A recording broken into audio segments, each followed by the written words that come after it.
Assalamualaikum warahmatullahi wabarakatuh. Shalom, Om Swastiastu, Namo Buddhaya, Salam Kebajikan. Izin memperkenalkan diri, saya Armadani Nur Alfian, NIM 2205-204-035, kelas TIA Angkatan 2022.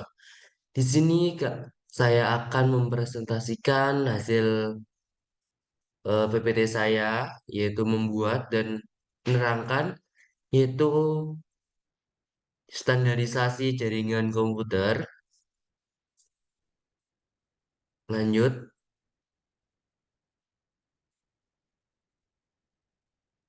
Pembahasan yang kita bahas ada 5.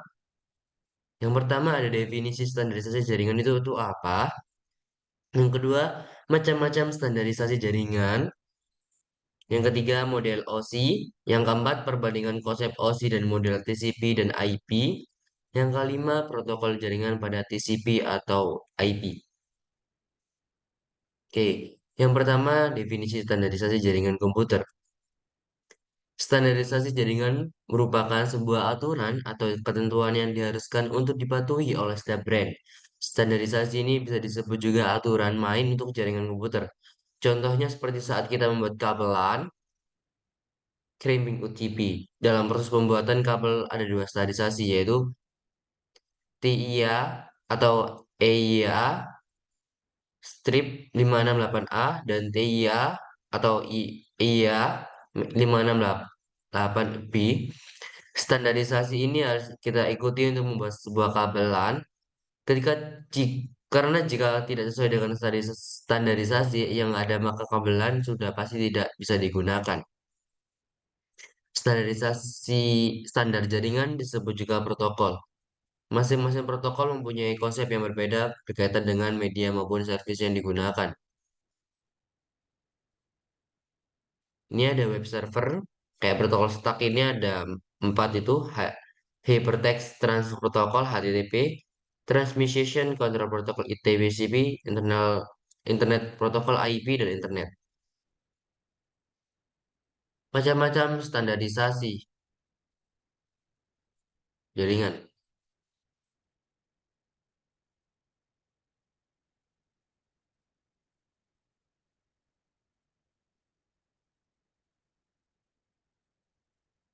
Di bawah ini adalah beberapa organisasi yang consorts dengan perkembangan standar teknologi komunikasi dan data internasional maupun dari Amerika.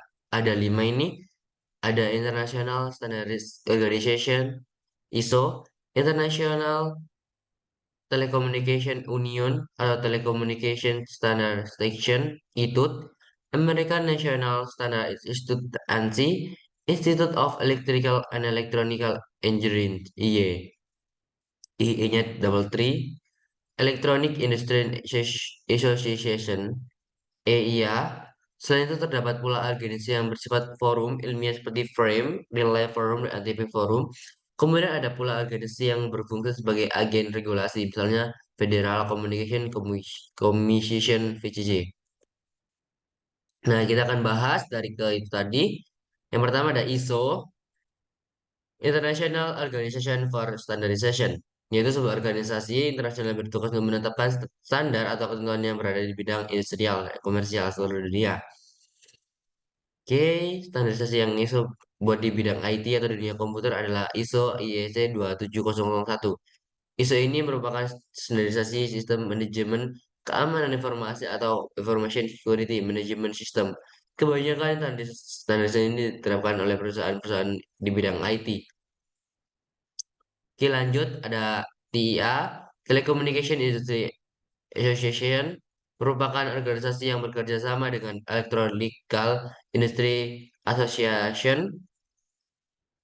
Contoh standarisasi TIA yang sudah kita tahu yaitu TIA EIA 568A dan TIA EIA 568B. Sebagai anak TKJ pasti kita sering mematuhi standarisasi itu pada saat kita sedang melakukan crimping kabel.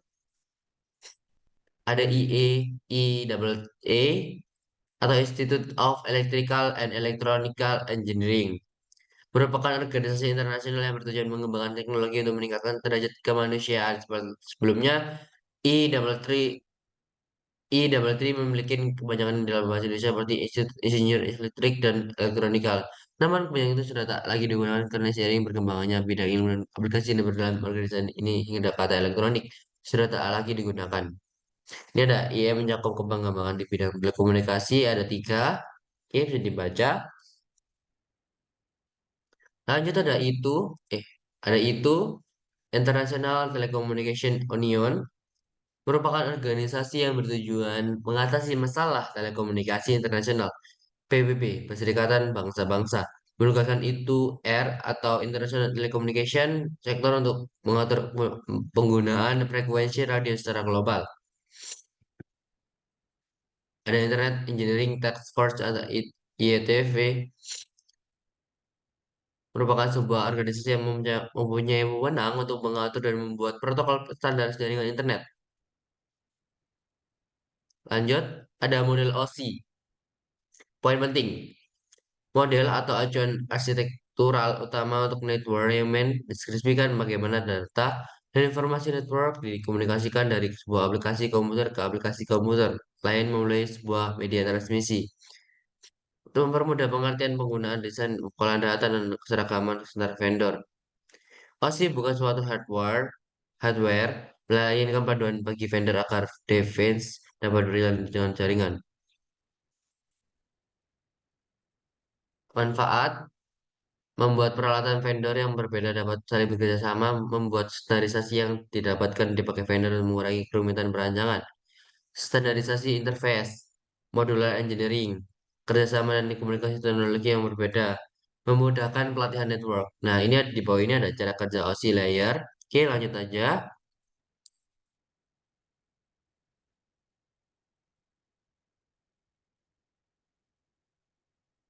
Ini ada konsep layering. Yang pertama ada physical dari bawah ya. Data link ini yang menerima data. Yang di sebelah kiri itu yang menerima data. Dari physical dulu, data link, network, transport, session, persistation, dan application yang terakhir. Kalaupun dibalik, bisa. Mungkin itu adalah mengirim data yang sebelah kiri ini. Mengirim data dari application, persistation, jadi sampai terakhir physical. Oke, lanjut. Yang pertama ada physical. Perangkat yang beroperasi hubungan reperatorot menangani pengiriman bit-bit data melalui saluran komunikasi, menentukan berapa volt untuk bit pertama, dan menentukan jumlah pin yang digunakan oleh network konektor dan fungsi dari setiap pin. Yang kedua ada data link, perangkat yang beroperasi bridge dan layer 2, grouping data secara logikal, menggabungkan paket menjadi byte dan byte menjadi frame, menjadikan akses ke media menggunakan alamat MIAC, melakukan pendeteksian kesalahan bukan perbaikan. Contoh ini ada yang di sini ada internet, ada LC, Aloha, IE 802 dan LAN, VDDI. Dengan ini ada juga ada data link layar, ada PPP, point to point protokol, protokol yang digunakan point to point pada suatu jaringan. Adapun juga SLIP, serial line internet protokol, protokol yang digunakan untuk menyambung serial. Ini adalah sebuah fitur ya. Lanjut, ada network, perangkatnya beroperasi router dan layer ketiga, menyediakan pengalamatan secara logikal, routing menentukan jalur pengiriman dari sumber ke tujuan link. Oke, lanjut. Adapun fiturnya ada network layer, ada IP, Internet Working Protocol, ada kedua ARP, Address Solution Protocol, ada ketiga RARPP, yang keempat ICP-MP, dan kelima IGMP. Oke, lanjut. Ada transport, segmentation, menerima data dari alasan di atasnya, ada flow control, error control, melakukan perbaikan kesalahan, data transport reliability. Adapun fiturnya seperti transport layer, ada TCP, transmission control protocol, dan ODP, Master Data Gram Protocol. Lanjut yang kelima ada session, dilakukan kontrol memantau giliran pengiriman, menjaga akar data dari masing-masing aplikasi tetap terpisah. Ada stabilization management, mendeteksi antar publik aplikasi. crash pengiriman terjadi sehingga pengiriman bisa dilanjutkan tepat ke bagian tersebut. Adapun fiturnya sebagai protokol .BIOS, ada kedua ada .BIOI, yang ketiga ada ADSP, keempat ada PAP, Printer Access Protocol, ada SPDU, Session Protocol Data Unit. Lanjut ke enam, ada bagaimana data dipresentasikan, type data, deskripsi visual message, dan lain. Contohnya seperti kayak JPEG, GIF, ACI, ABCDIIC. Ini seperti di gambar, ini ada grafik visual image, di dalamnya ada teks data dan sound video. Nah, ini ada juga presentasi layar. Ada telnet, SMTP, dan SNMPP. SNMP. Lanjut ke 7. Oke, ada layanan aplikasi. Sangat dekat dengan user, menjadikan user interface ke jaringan melalui aplikasi. Dan ada pun juga fiturnya. Lanjut, ini adalah fiturnya ada banyak ini. Cuma saya poinnya saja. Yang pertama ada HTTP, Hypertext Transfer Protocol. Yang kedua VTP, File Transfer Protocol. Yang ketiga NFC, Network File System. Yang keempat DNS, Domain Name System. Yang kelima POP3, Post Office Protocol. MIME, Multipurpose Internet Mail Invitation. Ketujuh SMB, Server Message Block. Kedelapan NNTP, Network Name Transfer Protocol. 9 DHCP, Dynamic Configuration Protocol.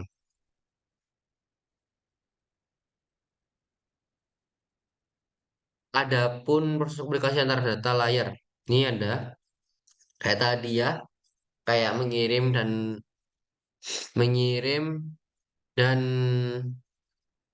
menyimpan. Ini halnya seperti hal yang kayak yang pertama tadi.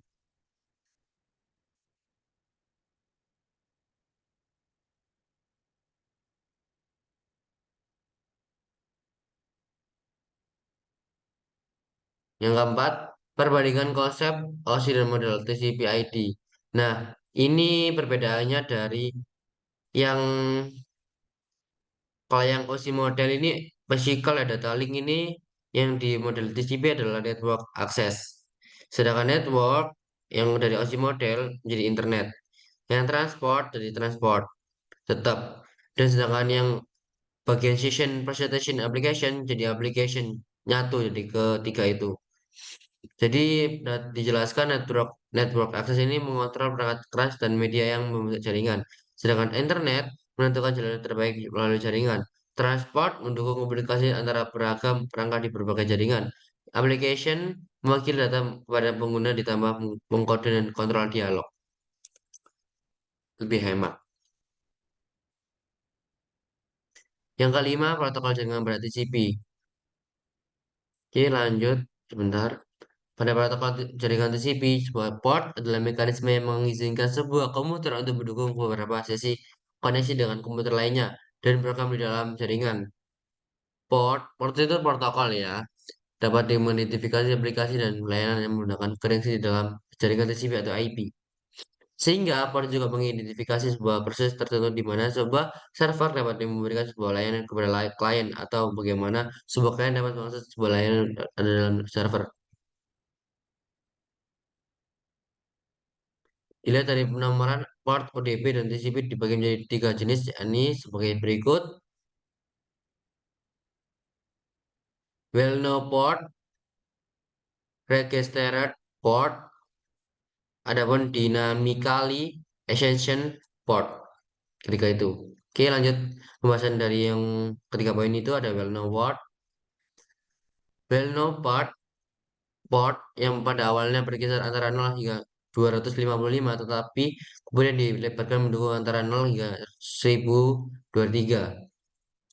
Port number yang termasuk ke dalam dalam port selalu merepresentasikan layanan jaringan yang sama dan ditetapkan oleh oleh Internet Assessment Number Authority.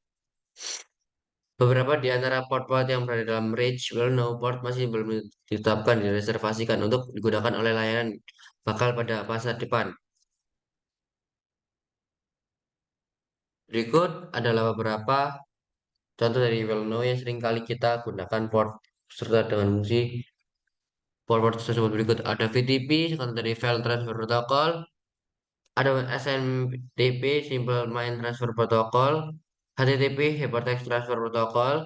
Yang keempat ada POP, Post Office Protocol version 3. IMAP, Internet Message Access Protocol. Ya, lanjut. Ini ada registered port.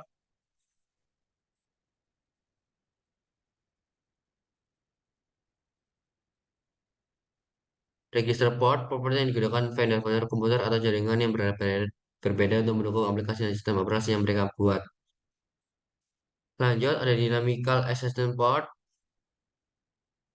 Dynamical assistant port merupakan properti yang ditetapkan oleh sistem operasi atau aplikasi yang digunakan untuk melayani request dari pengguna sesuai dengan kebutuhan. Dynamically assistant port berkisar dari 1024 hingga 65.536 dan dapat digunakan atau dilepaskan sesuai kebutuhan.